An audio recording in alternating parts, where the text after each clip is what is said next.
नमस्कार दोस्तों, स्वागत है आपका मेरे चैनल पे। दोस्तों आज हम बात करेंगे एएमसीए के भविष्य के बारे में और इस पर चल रहे वर्क के बारे में, और साथ ही एफजीएफए का क्या भविष्य होगा उसके बारे में। जैसा कि इंडियन एयरफोर्स कई बार कह चुकी है कि जब रशियन फोर्सेस इस फाइटर जेट को हासिल कर लेंगी तो उसके बाद में सोचा जाएगा इसे खरीदना है या इसके साथ आगे बढ़ना है। इसके बारे में भी बात करेंगे। तो चलिए दोस्तों शुरू करते हैं।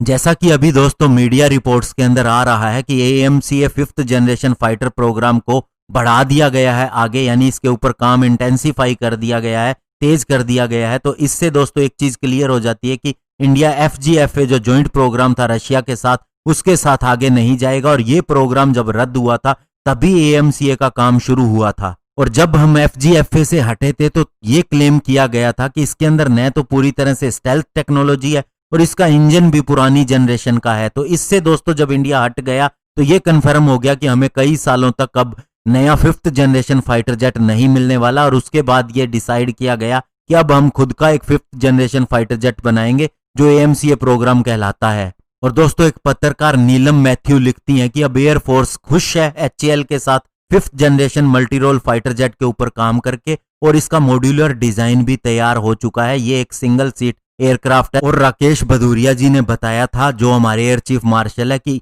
ये एक ऐसा प्लेटफॉर्म है जिसके अंदर हम अपनी पूरी स्ट्रेंथ डालते हैं और पूरा फोकस इसके खुद के डिजाइन और खुद की टेक्नोलॉजी के ऊपर देते हैं। लेकिन इसके अंदर सारी टेक्नोलॉजी इंडियन नहीं है। फर्स्ट स्टेज पे ये सोचा गया था कि 6 एएमसीए की स्क्वाड्रन तैयार की जाएंगी। पहले ही फर्स्ट फ्लाइट इसकी 2024 के अंदर होगी और उसके बाद में इसको सर्विस के अंदर 2029 के अंदर लिया जाएगा और 2036 तक इसका प्रोडक्शन होने के बाद इसके नए अपग्रेडेड वर्जन, जिसे एएमसीए MK2 कहा जा रहा है, वो आ जाएगा। और दोस्तों एरोस्पेस और डिफेंस इंडस्ट्री ऑफ इंडिया के प्रेसिडेंट आर सोपोरी बताते हैं कि ये एक नई जनरेशन का इंडियन फाइटर जेट होगा और इसके अंदर एक्सपोर्ट पोटेंशियल भी जरूर होगा। और ये भी कहा गया है कि अब हमें SU-57 या कि एफजीएफए की बात करें वो भी नहीं चाहिए, F-35 भी हमें नहीं चाहिए, हमारा अपना फाइटर जेट ही हमें चाहिए। और सबसे बड़ी दोस्तों इसके अंदर बात की जा रही है इंजन की, तो जिसके अंदर बताया जा रहा है कि एक ब्रिटिश मेड इंजन भी हमें ऑफर किया गया है। हालांकि फर्स्टली हम जीई के इंजन के साथ जाएंगे, लेकिन जो ब्रिटेन का इंजन हमें ऑफर किया जा रहा है ये 11 टन का थ्रस्ट देता है और इंडिया को इससे ज्यादा थ्रस्ट चाहिए। लेकिन बात जो चल रही है अभी वो ये है कि इंडिया और ब्रिटेन अगर मिलके इस पे काम करे, ब्रिटेन इसके ऊपर टेक्नोलॉजी ट्रांसफर करे, तो इंडिया ज्यादा थ्रस्ट का इंजन अपना ओन वर्जन उसका बना सकता है। और दोस्तों चूंकि मैंने पहले भी बताया है कि इसकी इंटरनल बे के अंदर वेपन सिस्टम रखे जाते हैं, तो न केवल अस्त्रा बल्कि ब्रह्मोस मिसाइल को भी साइज के अंदर कम करना पड़ेगा। और सुना है कि इसके ऊपर काम भी चल रहा है ताकि इसे एएमसीए की इंटरनल बे के अंदर फिट किया जा सके, इंटीग्रेट किया जा सके।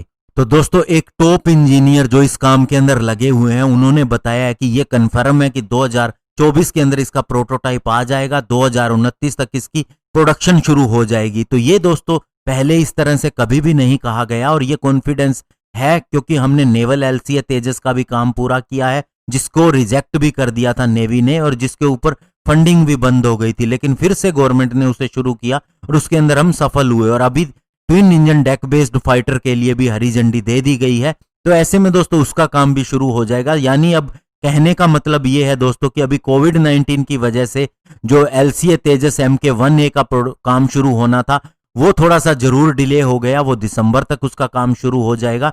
लेकिन अब चीजें ट्रैक पे चलनी शुरू हो गई है और इंडिया पूरी तरह से कॉन्फिडेंस है और इंजन के ऊपर भी बातचीत चल रही है। जल्द ही इसका सॉल्यूशन आ जाएगा और ज्यादा संभावना ये है कि ब्रिटेन की रोल्स रॉयस के साथ में इसकी बातचीत जो चल रही है वो कामयाब होगी। तो ऐसे में दोस्तों एएमसीए अब जल्द ही आप देखेंगे। धन्यवाद, जय हिंद।